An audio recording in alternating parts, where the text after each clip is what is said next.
राधे राधे भक्तों, आइए सुनते हैं कार्तिक मास महात्म कथा अध्याय 26वां।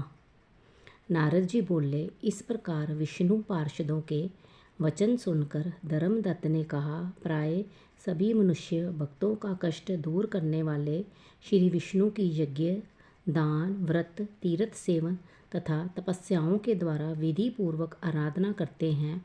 उन समस्त साधनों में कौन सा ऐसा साधन है जो भगवान विष्णु की प्रसन्नता को बढ़ाने वाला है तथा उनके सामीप्य की प्राप्ति कराने वाला है। दोनों पार्षद अपने पूर्व जन्म की कथा कहने लगे। हे द्विज श्रेष्ठ, आपका प्रश्न बड़ा श्रेष्ठ है।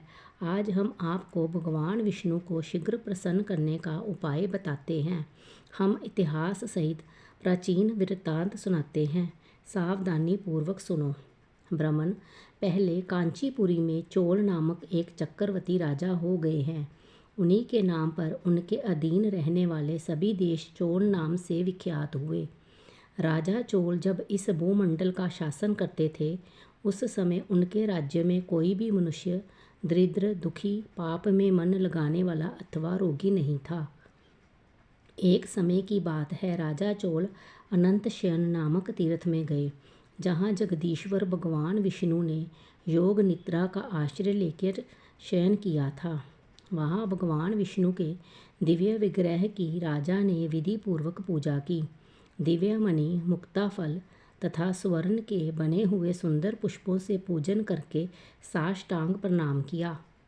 प्रणाम करके ज्यों ही बैठे, उसी समय उनकी दृष्टि भगवान के पास आते हुए एक ब्राह्मण पर पड़ी, जो उन्हीं की कांची नगरी के निवासी थे। उनका नाम विष्णुदास था। उन्होंने भगवान की पूजा के लिए अपने हाथ में तुलसी दल और जल ले रखा था।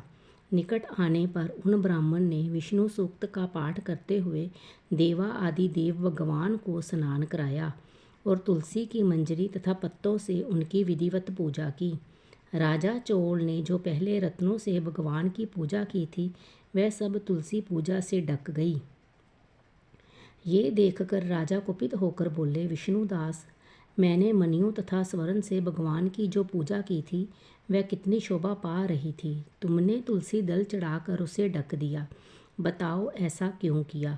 मुझे तो ऐसा जान पड़ता है कि तुम दरिद्र और गंवार हो, भगवान विष्णु की भक्ति को बिल्कुल नहीं जानते। राजा की ये बात सुनकर द्विज श्रेष्ठ विष्णुदास ने कहा, राजन, आपको भक्ति का कुछ भी पता नहीं है। केवल राजलक्ष्मी के कारण आप घमंड कर रहे हैं। बतलाइए तो, आज से पहले आपने कितने वैष्णव व्रतों का पालन किया है? तब नृपश्रेष्ठ चोल ने हंसते हुए कहा, तुम तो दरिद्र और निर्धर हो। तुम्हारी भगवान विष्णु में भक्ति ही कितनी है। तुमने भगवान विष्णु को संतुष्ट करने वाला कोई भी यज्ञ और दान आदि नहीं किया, और ना पहले कभी कोई देव मंदिर भी बनवाया है।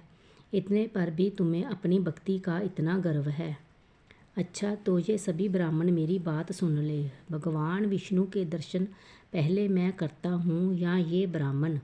इस बात को आप सब लोग देखें, फिर हम दोनों में से किसकी भक्ति कैसी है, ये सब लोग स्वतः ही जान लेंगे। ऐसा कहकर राजा अपने राजभवन को चले गए। वहाँ उन्होंने महर्षि मुद्गल को आचार्य बनाकर वैष्णव यज्ञ आरंभ किया। उधर सदैव भगवान विष्णु को प्रसन्न करने वाले शास्त्रोक्त नियमों में तत्पर विष्णुदास भी व्रत का पालन करते हुए वही भगवान विष्णु के मंदिर में टिक गए। उन्होंने माघ और कार्तिक के उत्तम व्रत का अनुष्ठान, तुलसी वन की रक्षा, एकादशी को 12 अक्षर मंत्र का जाप, नृत्य, गीत आदि मंगलमय आयोजनों के साथ प्रतिदिन षोडशोपचार से भगवान विष्णु की पूजा आदि नियमों का आचरण किया। वह प्रतिदिन चलते फिरते और सोते हर समय भगवान विष्णु का स्मरण किया करते थे। उनकी दृष्टि सर्वत्र सम हो गई थी। वह सब प्राणियों के भीतर एकमात्र भगवान विष्णु को ही स्थित देखते थे।